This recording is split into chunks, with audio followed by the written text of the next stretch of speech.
Ito yung ano namin dito, Toyota Belfire or Alphard.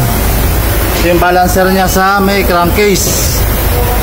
So yung timing niya, yan, may guhit yan doon. Kung makikita niyo, may guhit yan dito, may guhit doon. So dapat maglalapat yan dyan. Ito yung luma, papalitan natin yung bago. Ayan, ito na yung bago niya. So ibabalik natin, ganun din yan. Part number niya, ayan, balance shaft. Ayan ang part number niya yung sa kaliwa. Ito naman yung part number ng naka double gear. Ayan, may part number niya. Ayan, so ito yung luma. Ayan yung marking niya, may guhit yan dyan. Babalik rin natin ito sa bago, ganun din posisyon. Crankcase, tapos ayun, kuha nyo na tornilyo. May 4 na bearing yan yung nakalagay dito. So yan, pinapalitan din nyo yan. Lalo na pag yan, may gasgas ng ganyan, no?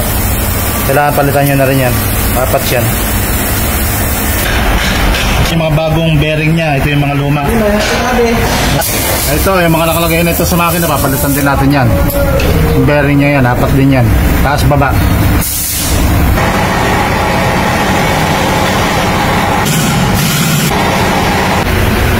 Yung sa mga hindi pa nakapaglagay nito, may marking yan sa gilid. Ayun, yung nakikita niyang guhit na yun. Ayun, yan, pantay lang bali dito. Yan, pantay lang siya doon. Pati yung kabila, ganun din. Pantay lang din dun sa kabila. Ayan. So, tinanggal na rin natin yung mga bearing dito sa taas. Yung mga nakadikit sa makina, 4 din yan. Bago nyo ilagay yung mga bagong bearing, so linisin nyo muna yung settings, paglalagyan.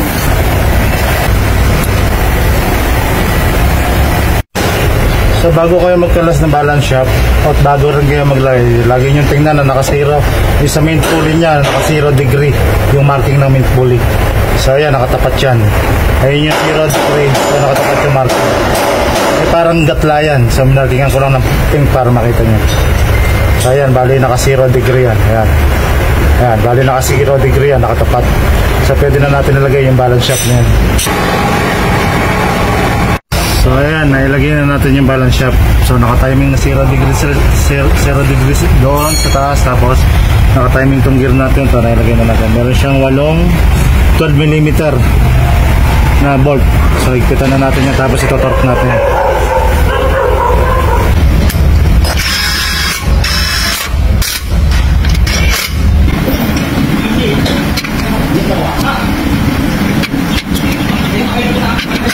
Na-torque na natin yung mga bolt niyan.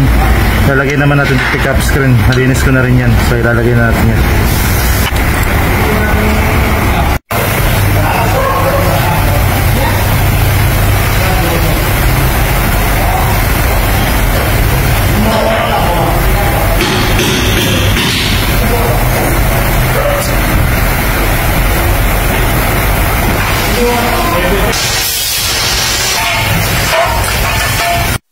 Toyota Belfire. So service tayo ng gearbox.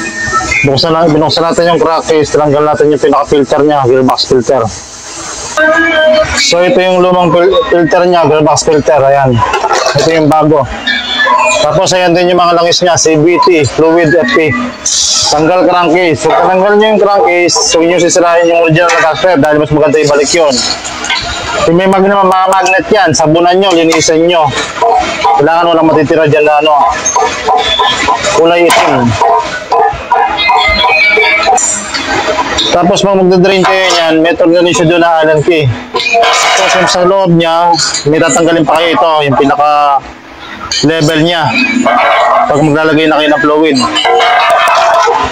bubusan nyo yung bolt sa ilalim doon. So ito, FE.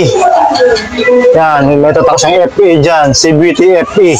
Nakatatak dyan. Pag maglalagay din kayo ng fluid, dito yung bubuksan nyo. Kompletuhin na natin. Babalik na natin. Toyota Alphard, Belfire. Ayan, Belfire. Bago ma-under na yan. Gawa na natin lahat. Mga pangilalim niya. Saka. Yan. So okay na, uma-under na yan. Walang leaking. Okay. Toyota Belfire. So natapos din natin. Baba lahat pang ilalim nito sa absorber, steering rack, bago stabilizer link, power arm, boost, pati na rin yung kanyang gearbox. Binaba yung filter, binuksan yung crankcase, pinalitan ng filter. Tapos yung kanyang balance shaft sa engine, binaba rin yung crankcase, pinalitan yung balance shaft. So ito okay na, pinas drive na natin, okay din siya. So tatawag na sa customer to, Belfire or Toyota Alphard. Yan. So walang lumabas na warning.